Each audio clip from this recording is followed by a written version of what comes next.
பச்சை புடவைக்காரியாய் உன் தாய் மீனாட்சி நான் இன்று வந்திருக்கிறேன். எனக்காக காத்திருக்கிறாய் என்று உன்னை காண வந்தேன்.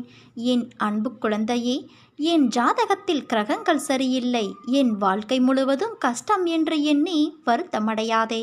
உன் தலையெழுத்தை மாற்றுபவள் நான். உன் சோதனைகள் அனைத்தும் சாதனையாக மாறும் நல்ல நேரம் வந்து விட்டது. நீ கலங்காதே. உன் மீனாட்சி தாய் நான் இருக்கிறேன். மற்றவர்கள் உன்னை எத்தனை வழிகளில் வசைபாடினாலும் கண்டனம் செய்தாலும் நீ எதிர்த்து கசப்பாகவோ மனம் புண்படும்படியாகவோ பேசாமல் பொறுமையோடு அமைதியாக இருந்தாய். உன் மனதை ரணப்படுத்திய பல தோல்விகளும் சில அவமானங்களும் அதை நினைத்தால் இன்றும் கண்ணீர் வரும். மகனே, மகளே, கவலைப்படாதே. உன் இதயத்தின் சத்தம் எனக்கு நன்றாக கேட்கிறது. நீ வடித்த கண்ணீரும் நீ பட்ட அவமானங்களும் நீ பெற்ற விருதுகள் நாளைய வெற்றியின் உரங்கள். உன்னுடனே இருந்து உன் அன்னையான நான் உன்னை காப்பேன். இது என் சத்திய வாக்கு. உன் வாழ்க்கையில் எத்தனை சோதனைகள் வந்தாலும் அதிலிருந்து உன்னை நான் காப்பாற்றுவேன். இந்த அன்னையின் ஆசையோடு அனைத்தும் சரியாகிவிடும். நீ நம்பிக்கையோடு செய்யும் காரியங்கள் எல்லாம் வெற்றியடையும் குழந்தையே. நீ இன்னும் கொஞ்ச காலம் அனைத்தையும் சகித்து கொண்டு இரு என்று ஆலோசனை கூறினேன். ஆனால் நீயோ, அம்மா, எனக்கு இதெல்லாம் சாத்தியப்படாது, நிச்சயமாக ஒரு மாற்றம் வந்தாக வேண்டும், நான் அனுபவித்து வரும் இந்த நிலை மாறியே ஆக வேண்டும், நான் ஜெயித்த பிறகுதான் உன்னை நெருங்குவேன், அதுவரை எனக்கு நீ கண்டிப்பாக உதவித்தான் ஆக வேண்டும் என்று கட்டளை போடுகிறாய். என் செல்ல குழந்தையே, அதுவும் சரிதான். நிச்சயமாக உன்னை நான் தாங்குவேன். உன் வாழ்வில் மாற்றத்தை உண்டாக்குவேன். இந்த மாற்றம் இப்போதைய உனது தடுமாற்றம் போன்றோ ஏமாற்றம் போன்றோ இருக்காது. உன் வாழ்வில் மிக சிறந்த முன்னேற்றமாக இருக்கும். மற்றவர்களின் கண்கள் பார்த்து கொண்டு இருக்கும் போதே நீ உயர்த்தப்படுவாய். இழப்புகளை தாண்டி அதன் வழிகளை உதறிவிட்டு வெறுமையான மனதோடு நீ என்னிடம் வா. நான் என்னிடத்தில் இருக்கும் லௌகீக சுகங்கள் அனைத்தையும் உனக்கு தருகிறேன். இதோடு ஆன்மீக சுகத்தையும் உனக்கு சேர்த்து வழங்குவேன். உன்னை தாங்கி பிடிப்பேன், தூக்கி உயர்த்துவேன் என்று ஒரு தரம் சொன்னேன். நிச்சயமாக அதை நான் நிறைவேற்றுவேன். நான் வாக்கு மீற மாட்டேன் குழந்தையே. உன்னால் எவ்வளவு முடியுமோ அவ்வளவு தூரம் என்னை தஞ்சமாகக் கொள். வேண்டியது அனைத்தும் வேண்டியபடியே நடக்கும். ஏனென்றால் உன் வேண்டுதலை நான் கேட்டேன். இதோ அதற்கு பதிலோடும் பலனோடும் வருகிறேன். நீ எந்த அளவுக்கு உயர்ந்த இடத்தை அடைய விரும்புகிறாயோ அந்த அளவுக்கு பலரின் பேச்சுக்களையும் கஷ்டங்களையும் கடந்தாக வேண்டும். அதை நீ மறவாதே. உனக்கு எது தேவையோ அது நிறைவேற வேண்டிய அந்த நேரத்தில் நிச்சயம் நிறைவேறும். உனக்கென்று உள்ளது உனக்குத்தான், அது வேறு யாருக்கும் போகாது. அதே போல உனக்கென்று இல்லாதது ஒருபோதும் உன்னை சேராது. நீ மற்றவர்களிடம் எந்த அளவுக்கு பணிவாக இருக்கிறாயோ அந்த அளவுக்கு எல்லா விதத்திலும் உனக்கு அது நல்லதுதானே. அதனால் எந்த வகையிலும் நீ தாழ்ந்து போக மாட்டாய். மனதை நீ வெளி விஷயங்களிலும் எண்ணங்களாலும் திசை திரும்ப விடக்கூடாது. வாழ்வில் உனக்கு கடமையாக அமைந்த வேலைகளை நிறைவேற்றும் வேலையை தவிர கவனக்குறைவிலோ அவசியமற்ற செயல்களிலோ நேரத்தை வீணாக்காதே. நீ யாருக்கும் சிறிதளவு கூட தடையாகவோ தொந்தரவோ விளைவிக்காதே.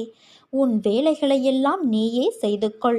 நீ எந்த நிலையில் இருந்தாலும் சரி, எப்படி இருந்தாலும் சரி, எவ்வளவு கீழே இருந்தாலும் சரி, உனக்கு இன்னும் வாய்ப்பு இருக்கிறது. மிகப்பெரிய வாய்ப்பு இருக்கிறது. நீ மனது வைத்தால் உனக்குள் இருக்கும் எல்லாவற்றையும் நீயே சுயமாக சரி செய்து கொள்ள முடியும். உன் மனதின் சக்தி இந்த பிரபஞ்சத்தை விட பெரியது என்பதை நீ உணர்ந்து செயல்பட்டால் உன்னுடைய வாழ்க்கை இனிமையாக அமையும் குழந்தையே. நம்பிக்கையோடு நான் கூறும் வார்த்தைகளை பின்பற்று. அனைத்தையும் உன் அம்மா நான் பார்த்து கொள்கிறேன். நீ வெற்றியின் உச்சத்தை நிச்சயம் அடைவாய். நல்லதே நடக்கும். நீ என் ஆசிர்வாதமும் அன்பும் பெற்ற என் செல்ல பிள்ளை. யார் உனக்கு துன்பத்தை கொடுத்தாரோ அவர் இன்றைக்கு நிச்சயம் நன்றாக இருப்பதை போன்ற தோற்றம் உனக்கு தெரியும். கெட்டதை செய்கிற அனைவரும் நன்றாக இருக்கிறார்கள். நல்லதையே செய்கிற நான் மட்டும் கஷ்டப்படுகிறேனே என எரிச்சலோ கவலையோ படாதே. அவர்கள் காலையில் பூத்து மாலையில் வாடும் பூவை போன்றவர்கள். இப்போது உள்ள மேன்மையிலிருந்து கீழே தள்ளப்படுவார்கள். நீயோ விருட்சத்தை போன்றவர். நீ ஆழ வேரூன்றி நிற்பாய். அநேக பேர் உன்னை ஏமாற்ற வந்தாலும் நீ அயர்ந்து போகாதே. எத்தனை இழப்புகள் வந்தாலும் சோர்ந்து போகாதே. நான் ஆழமாக வேர் விட்டிருக்கும் விருட்சம் என்று சொல்லிக்கொள். நீ மலர்களை மட்டுமல்ல, கனிகளையும் தருவாய். அதன் மூலம் வருகிற நன்மை பலருக்கும் பயனாக இருக்கும். நாம் இன்று கஷ்டப்படுவதைப் போலத்தான் நம் எதிரில் இருப்பவரும் ஒரு நாள் துன்பத்தை அனுபவிக்கப் போகிறார் என்பது உனக்கு தெரிந்துவிட்டால் நிச்சயமாக அவர்கள் மீது நீ கோபப்பட மாட்டாய்.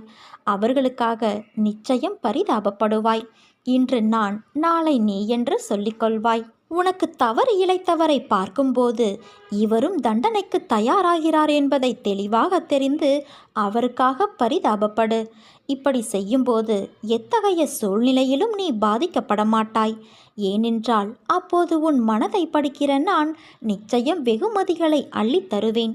உன் வாழ்க்கையில் நடக்கும் எல்லா விஷயங்களும் ஒரு பாடத்தையும் அனுபவத்தையும் புரிதலையும் ஏற்படுத்தவே நடக்கிறது.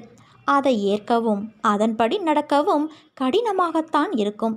ஆனால் நல்லதை ஒரு முறை சுவாசித்தால், அது தரும் தென்றலை மனமாற நுகர்ந்தால், அது தரும் புத்துணர்வை அனுபவித்தால் நீ வாழ்க்கையின் உண்மையான தென்றலை உணர முடியும்.